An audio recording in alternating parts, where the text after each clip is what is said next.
15 साल से राजनीतिक और सामाजिक स्तर की गतिविधियों के आधार पर सक्रिय भूमिका निभाने वाली श्रीमती अनीता संदीप कुन्हारे एक उच्च सुशिक्षित और तकनीकी क्षेत्र में विशेषता रखने वाली जुझारू महिला है, जिनकी पारिवारिक पृष्ठभूमि राजनीति एवं सामाजिक क्षेत्र की है।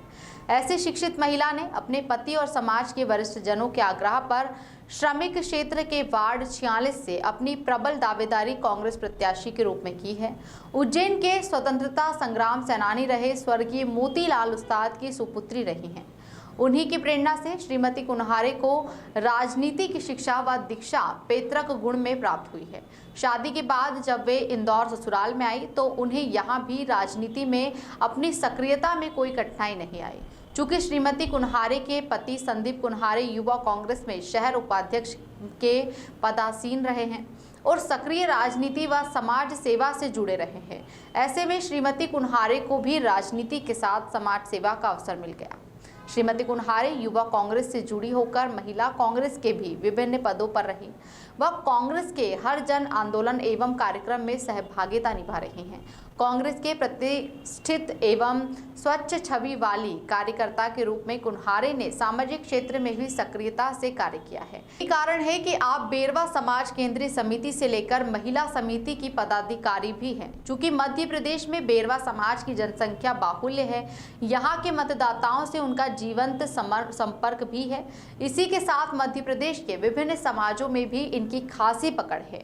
पॉलिटेक्निकल डिप्लोमा के साथ उच्च शिक्षित एवं तकनीकी विशेषता के पारंगत श्रीमती अनीता संदीप कुन्हारे वार्ड 46 में कांग्रेस पार्षद पद की प्रबल दावेदार बनकर समाज व स्वच्छ राजनीति के माध्यम से वार्ड को भी आदर्श वार्ड बनाने के संकल्प के साथ दावेदारी प्रस्तुत की है।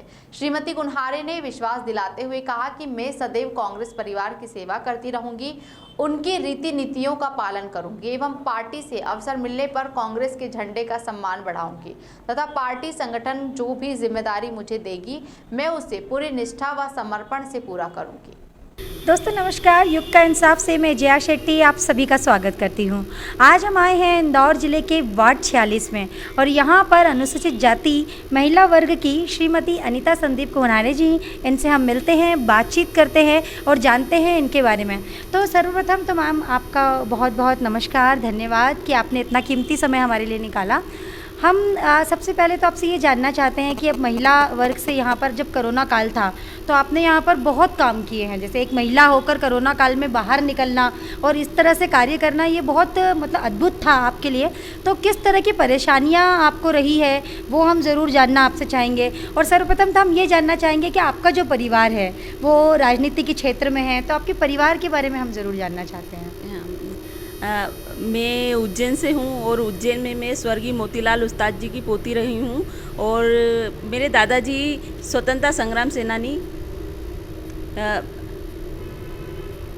मैं उज्जैन से हूँ और मेरे दादाजी स्वतंत्रता संग्राम सेनानी, उन्होंने देश की आज़ादी की लड़ाई लड़ी और जैसा मैं चाहती वो उनका राजनीति में निरंतर बना रहना और वो एक सामाजिक प्राणी थे और समाज में निरंतर सेवा भाव से लगे रहते थे और उनकी जो सेवा भाव हमने जो बचपन से देखा उसी को देखते हुए हम आगे आए। और ससुराल पक्ष में आने के बाद भी ये स्थिति रही कि मुझे सौभाग्य से ससुराल भी ऐसा मिला जहाँ मेरे ससुर जी खुद अच्छे समाज सेवी रहे और वो राजनीति में सक्रिय रहे, वार्ड 39 के वार्ड अध्यक्ष रहे।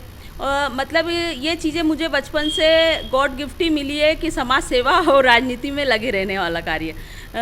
तो ऐसा है कि मुझे प्रेरणा मेरे मार्गदर्शक है वो दोनों, जो मतलब मेरे दादाजी रहे, मेरे ससुर जी रहे, उनके मार्गदर्शन पर मैं आगे चल रही हूँ। और मुझे समाज ने काफ़ी सम्मान दिया, मान सम्मान के तहत मुझे महिला प्रदेश अध्यक्ष का दायित्व दिया और मैं उस दायित्व को बहुत अच्छे से निर्वाह कर रही हूँ। और मुझे आत्मसंतुष्टि है कि मैं शायद परमात्मा को यही पसंद था कि मैं समाज सेवा करूँ और राजनीति में सक्रिय भूमिका निभाऊँ।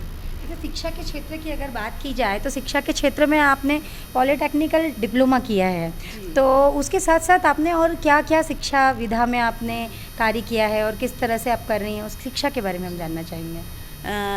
में जैसा कि उज्जैन पॉलिटेक्निकल कॉलेज से मैंने CS ब्रांच में डिप्लोमा किया है। और मुझे शिक्षा का इतना महत्व मालूम है कि लॉकडाउन के बाद में जब स्कूलें बंद हो गई तो मैंने मेरे पूरे वार्ड 46 में सब जो प्रथम वर्ष में जो बच्चे 3 वर्ष और 5 वर्ष के बच्चे जो स्कूल में जाने वाले थे वो सब घर पर थे, तो उन सब बच्चों को मैंने घर घर जाकर पुस्तकों का वितरण किया और बच्चों में अलग जगाई कि आपको घर पर बैठकर भी अध्ययन करना है और शिक्षा के ऊपर ध्यान देना है। जैसे कि हम जानते हैं कि यहाँ के पूर्व पार्षद रहे हैं, उन्होंने जो कार्य किए हैं, तो क्या क्या समस्याएं रही हैं यहाँ पर इस क्षेत्र में? जैसे कि आप यहाँ खुद ही यहाँ रह रहे हैं, तो इस क्षेत्र में क्या समस्याएं हैं, मूलभूत क्या लोगों को की ज़रूरतें हैं, उसके बारे में बताइए।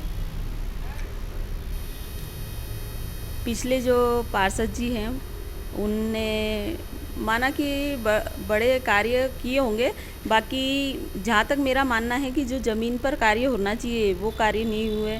जैसे पानी की समस्या पूरे वार्ड में इतनी भयंकर बनी हुई है कि सभी के नल कनेक्शनों में ड्रेनेज का कनेक्शन का पानी मिलकर मतलब गंदा पानी उपलब्ध होता है, तो उस पर कोई कार्य नहीं हुआ है। और लगातार लोगों की शिकायतें बनी रहती है कि हमको साफ़ पानी नहीं मिल पा रहा है, स्वच्छ पानी नहीं मिल पा रहा है, पानी की दिक्कत है। पूरी ड्रेनेज लाइन जो है लीकेज चल रही है अभी, मतलब उसमें ड्रेनेज का पानी, सादा पानी सब एक होकर लोगों को मिल रहा है। मतलब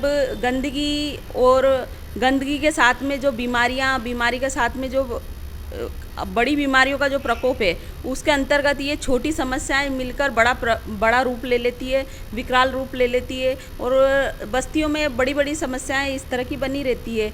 न तो जल उपलब्ध है, बिजली की समस्या रहती है कई लोगों को कि जितनी उनकी आर्थिक आय नहीं है उससे ज़्यादा उनको बिजली के अर्थदंड भोगना पड़ते हैं। और विद्युत मंडल का प्रहार तो आपने खुद नहीं देखा है। कोरोना काल के बाद में लोगों के घर में 1-1 लाख और 80-80 हज़ार के बिल प्राप्त हुए हैं, जिन्होंने जो लोग शायद ही उनके जीवन काल में 1 लाख रुपया एक मुश्त देख पाते हैं, उनके घर पे 1 लाख के बिजली के बिल उपलब्ध रहते हैं। अब ऐसी घोर समस्या में आम आदमी करेगा क्या?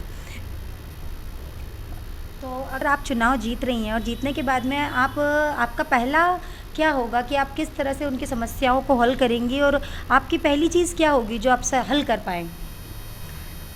मेरे जीतने के बाद में मैं सर्वप्रथम वार्ड में जल की व्यवस्था को, मतलब जो ड्रेनेज लाइन का पानी जो लोगों को मिल रहा है पानी पीने के लिए, वो सबसे पहले मैं जल की समस्या का हल करूंगी। उसके बाद में विद्युत का निवारण करूँ, विद्युत मंडल की जो समस्या है लोगों की उसका निवारण होगा। फिर उसके बाद में महिलाओं पर कार्य होंगे, बच्चों पर कार्य होंगे। वार्ड में आंगनवाड़ियों में जो बच्चे हैं उन बच्चों पर उनको क्या सुविधाएँ कि आप क्या चाहती हैं, कि आप समाज को क्या देना चाहती हैं, उसके लिए हम जानना चाहेंगे। जैसा मैं बता रही हूँ आपको कि मेरे खून में समाज सेवा है, और राजनीतिक पर्पज़ मेरा ये है कि मैं राजनीति के माध्यम से भी समाज सेवा ही करना चाहती हूँ, क्योंकि समाज में मुझे महिला प्रदेश अध्यक्ष का दायित्व तो है ही सही, मैं पूर्व प्रदेश सचिव भी रही हूँ कांग्रेस में। और जैसे राजनीति के माध्यम से मैं तो सभी योजनाओं का फ़ायदा वार्ड के सभी मेंबरों को पहुंचाती रहती हूं। जैसे निरंतर जो योजनाएं चलती है उन योजनाओं पे कार्य करती हूं। लॉकडाउन में मैंने निरंतर मेरे घर पे भोजन बना के 200 पैकेट रोज़ भोजन का वितरण कराया 2 महीने तक, और पुस्तकें वितरण की। महिलाओं के विषय पर कार्य करती हूँ। महिलाओं की उत्पीड़ा जो महिलाओं की व्यथा रहती है, महिलाओं के साथ छेड़छाड़, और उन विषयों पर कार्य करती हूँ और महिलाओं का सहयोग करती हूँ। जैसे कि वार्ड 46 से आप महिला दावेदार रहे हैं, तो आपकी दावेदारी में और आपके जो दूसरे जो दावेदार हैं उनमें और आप में क्या विभिन्नताएं हैं और क्या विशेष है आप में, तो ये हम ज़रूर जानना चाहेंगे आपसे। बहुत अच्छा प्रश्न है आपका। मैं जिस तरह से समाज में सक्रिय हूँ, समाज सेवा में रहती हूँ, और मेरे लिए समाज में बने रहना कोई नई बात नहीं है।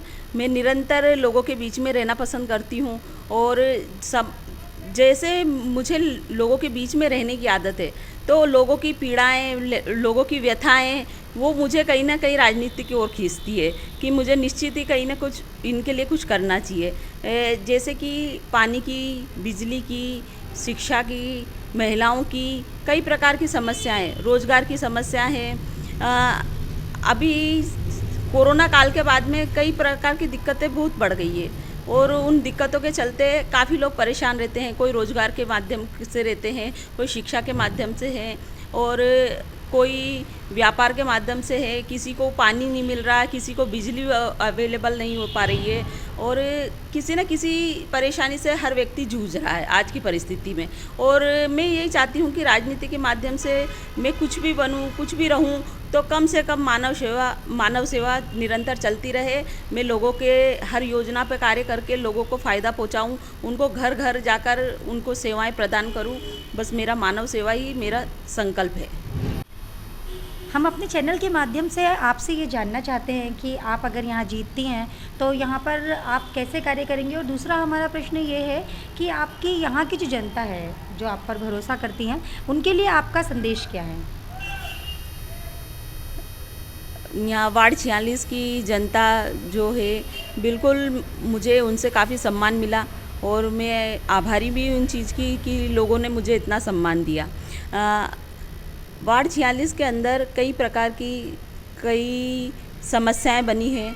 उन समस्या में और कई विषयों पर कार्य करना बाकी है कि बच्चों की शिक्षा के ऊपर सबसे बड़ी बात है कि वार्ड के अंदर ना तो कोई गार्डन है जिसमें ना कोई बड़ा कोई सामूहिक कार्यक्रम हो सके। बच्चों के लिए खेल कूद के लिए कोई ग्राउंड नहीं है। उसके बाद में बच्चों के लिए किसी प्रकार की कहीं पर भी पूरे वार्ड 46 में कोई लाइब्रेरी नहीं है। मैं सबसे पहले बच्चों के लिए लाइब्रेरी का बंदोबस्त करूंगी, उसके बाद में आंगनवाड़ियों को गोद लेने का विचार करूंगी। फिर उसके बाद में तीसरा काम रहेगा अपना कि वार्ड 46 की जनता को शादी विवाह कार्यक्रम आयोजनों के लिए उनको गार्डन निःशुल्क उपलब्ध हो और उनको मतलब स्वच्छ पानी की कार्यक्रमों के दौरान उनको बिजली की, पानी की सुविधाएं जितना बनेगा उतना मतलब अवेलेबल कराने की हमारी जिम्मेदारी रहेगी।